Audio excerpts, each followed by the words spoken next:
I've got to say, from a personal note, when I started in this business 27, 28 years ago, and my wife says, Jim, what are we going to do with this? Because she didn't quite understand this coaching, at this small school we were at. And I said, honey, someday we're going to play in the Rose Bowl.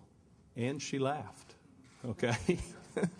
And said, why don't you go get that job at JCPenney's, Make sure we get a steady paycheck. So, but, from that part, growing up in Montana, of course, the Rose Bowl is something that, this is a granddaddy of them all. And it's a very exciting thing. It's an exciting thing for our families.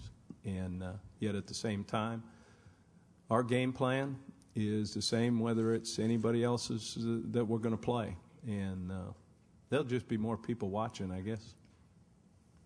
From a player's standpoint, I know reality really set in for me when I was watching, Ohio State and Oregon, and we're still a week away from game time.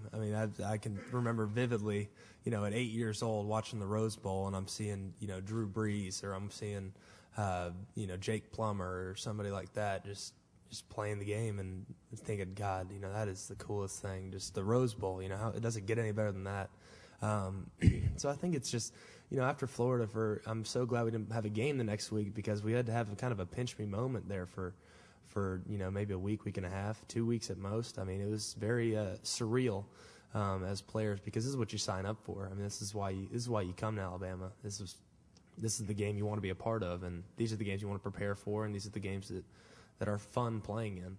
So I think it really set in when I was watching, Ohio State and Oregon, and that was kind of like, okay, we're here, we're in California, let's get ready to roll, let's do this. So obviously we're going to have to put our best foot forward in order to be successful, and we got a couple more days of work, and I know we'll be ready.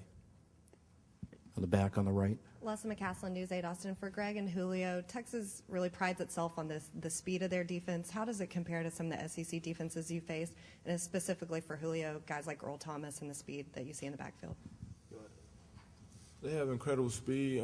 They cover, they lock down corners and stuff, and they real physical. And it's just like the SEC team, how they play the game. So we prepare like any other game, and just hope our game plan works.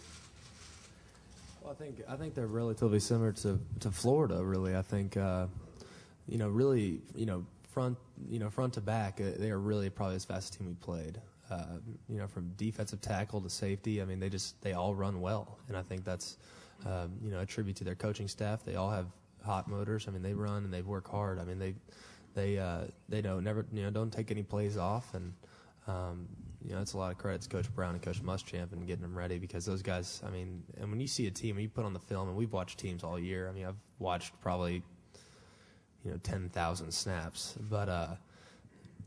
It's fun to watch a team that flies at the ball and takes pride in what they do, and even if you're on the backside, taking your pursuit angle and things like that, and they do that, they do it well. So it's going to be quite a challenge for us, and I know that Coach McElwain and the rest of the offense will be ready to go. Down the middle on the left. Jim and Greg, Mike Derbley again. Can you talk about, you have so many effective parts of this offense, but can you talk about how valuable a pickup Colin Peak has been and just what he brings to this offense in terms of its versatility? Well, I think as you've kind of seen, our offense evolve in the last couple of years that obviously have been here. Having a guy at tight end that is able to do things both in the run game and the pass game is something that's really valuable.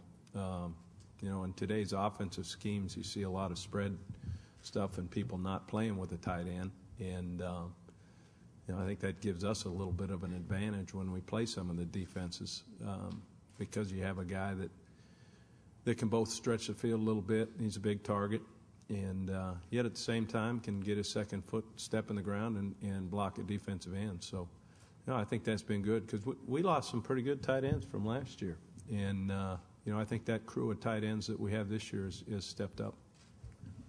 Last question right in the front here. Chase Goodbread again with the Tuscaloosa News. Coach, there have been a couple of reports over the last month that you may be a head coach sooner rather than later. Can you just touch on your career aspirations long term? Well, then I guess I must have an unlisted number, you know? What the heck? But, you know, I think we get into this business. Obviously, all of us someday would like to get forward and you know, captain our own ship. And when the right thing comes along, hopefully it does, you know, we can maybe take that step. And, you know, like I've told you one of the other times, probably when I was here, I've got to pinch myself being at a place like Alabama. There's no place like it.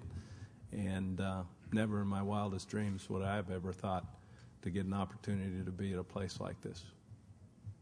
All right, thank you guys. We'll go into we'll flip and send you guys to the room to the